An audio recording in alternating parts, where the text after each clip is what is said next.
రాష్ట్రంలో అధికారంలో ఉన్న పార్టీ కరీంనగర్ జిల్లాలో మాత్రం ప్రత్యర్థి పార్టీలదే పైచేయి. జిల్లాలో 4 అసెంబ్లీ స్థానాలు ఉంటే రెండింటిలో బీఆర్ఎస్ ఎమ్మెల్యేలే గెలుపొందారు. ఉన్న ఒక్క ఎంపీ స్థానంలో బీజేపీకి చెందిన నేత గెలుపొంది కేంద్రంలో మంత్రి పదవిని కూడా అధిష్ఠించారు. చేతిలో ఉన్న సిట్టింగ్ పట్టభద్రుల ఎమ్మెల్సీ స్థానంతో పాటుగా ఉపాధ్యాయుల ఎమ్మెల్సీ స్థానాన్ని కూడా బీజేపీ తాజాగా తన్నుకునిపోయింది. ఇది ఆ జిల్లాలో ప్రస్తుతం కాంగ్రెస్ పార్టీ పరిస్థితి. ఈ క్రమంలో అక్కడ డీసీసీ అధ్యక్షుడి ఎంపిక ఆ పార్టీకి పెద్ద తలనొప్పిగా మారిందట. డీటెయిల్స్ ఈ స్టోరీలో.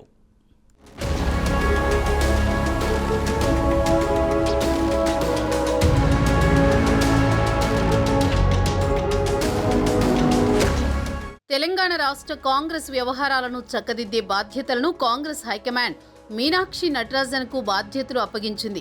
ఆమె ఇప్పుడు పార్టీ సంస్థాగత నిర్మాణంపై దృష్టి సారించి కరీంనగర్ జిల్లాలో కాంగ్రెస్ పార్టీకి కాయకల్ప చికిత్స మొదలుపెట్టారు. ప్రప్రథమంగా జిల్లా కాంగ్రెస్ అధ్యక్షుడిగా ఎవరిని నియమించాలన్న విషయం తెరపైకి వచ్చింది.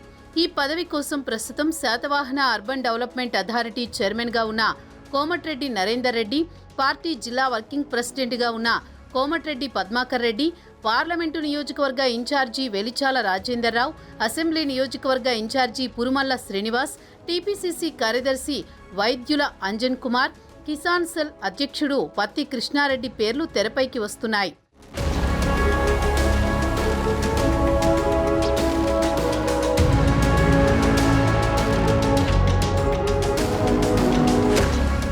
వీరిలో ఎవరినైనా అధ్యక్షుడిగా ఎంపిక చేసి బాధ్యతలు అప్పగిస్తారా, మరెవరినైనా తెరపైకి తెస్తారా అన్నది కాంగ్రెస్ శ్రేణులకి అంతు చిక్కని ప్రశ్నగా మారింది.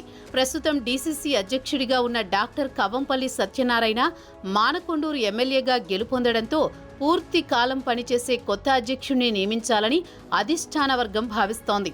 ఉమ్మడి కరీంనగర్ జిల్లా పరిధిలో మంథన నుంచి ఎమ్మెల్యేగా గెలుపొందిన దుద్దిళ్ల శ్రీధర్ బాబు, హుస్నాబాద్ నుంచి గెలుపొందిన పొన్నం ప్రభాకర్ రాష్ట్ర మంత్రివర్గంలో మంత్రులుగా ఉన్నారు. ఉమ్మడి జిల్లా విషయానికి వస్తే 2 మంత్రులు ఉన్నా ప్రస్తుతం కరీంనగర్లో ఈ జిల్లా మంత్రి ఎవరంటే కాంగ్రెస్ శ్రేణులు చెప్పుకునే పరిస్థితుల్లో కనిపించడం లేదు.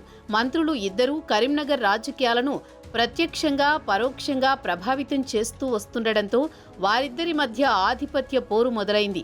ఉమ్మడి జిల్లా ఇన్ఛార్జి మంత్రిగా ఉన్న ఉత్తమ్ కుమార్ రెడ్డి జిల్లాకు 2-3 సార్లు రావడం మినహా ఆయన పెద్దగా ఇక్కడి రాజకీయాలను పట్టించుకున్నది లేదు.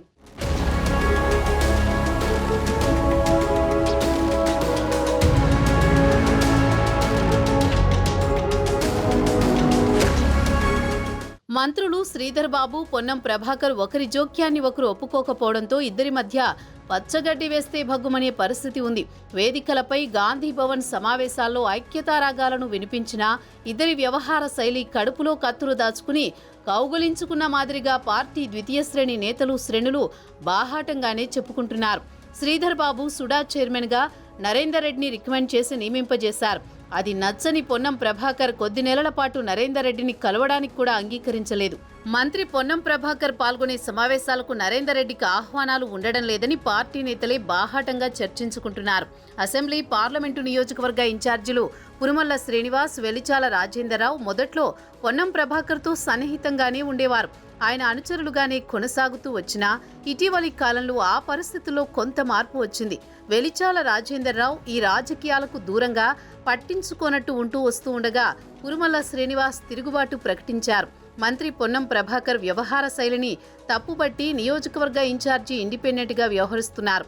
2 మంత్రుల రాజకీయాలు డీసీసీ అధ్యక్ష నియామకంపై కూడా పనిచేస్తున్నాయి. కోమటిరెడ్డి నరేందర్ రెడ్డికి శ్రీధర్ బాబు ఆశీస్సులు ఉండడంతో మంత్రి పొన్నం ప్రభాకర్ ఆయనను అంగీకరించే పరిస్థితి కనిపించడం లేదు. పద్మాకర్ రెడ్డి పొన్నం వర్గీయుడిగా ముద్రపడ్డంతో శ్రీధర్ బాబు ఆమోదం ఆయనకు లభించడం కష్టమే అంటున్నారు.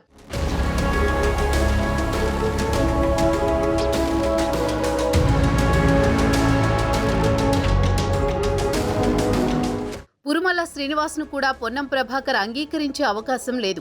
అందరికీ ఆమోదయోగ్యమైన డీసీసీ అధ్యక్షుడిని పార్టీ రాష్ట్ర వ్యవహారాల ఇన్ఛార్జి ఎలా నియమిస్తారు, ఎవరికి అవకాశం ఇస్తారు అన్నది ఇప్పుడు కాంగ్రెస్ పార్టీలో చర్చనీయాంశంగా మారింది.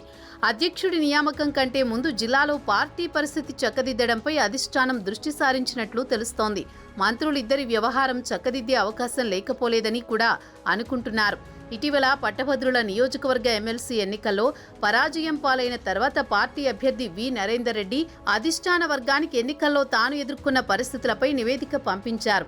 జిల్లాలో కాంగ్రెస్కు సమన్వయపరిచే నేతలు లేరని, అంతో ఇంతో మంత్రి శ్రీధర్ బాబు తన గెలుపు కోసం ప్రయత్నించారని ఆయన మీడియా ముందే వెల్లడించారు. పార్టీ కార్యకర్తలు అభ్యర్థిగా పోటీలో ఉన్న తనను కలిసేందుకు కూడా కొందరి అనుమతులు తీసుకోవాల్సిన పరిస్థితి ఉందని, పార్టీ వ్యవస్థను చక్కదిద్దాల్సిన అవసరం ఉందని ఆయన మీడియా సమావేశంలో ప్రకటించి సమగ్రమైన నివేదికను పార్టీకి సమర్పించారు. అందులో ఏ విషయాలు పేర్కొన్నారన్న విషయం కూడా ఈ సందర్భంగా చర్చకు వచ్చే అవకాశం ఉంది. మొత్తం మీద జిల్లా కాంగ్రెస్కు రాష్ట్ర వ్యవహారాల ఇన్ఛార్జి మీనాక్షి నటరాజన్ ఎలాంటి ట్రీట్మెంట్ ఇస్తారనేది ఆసక్తికరంగా మారింది.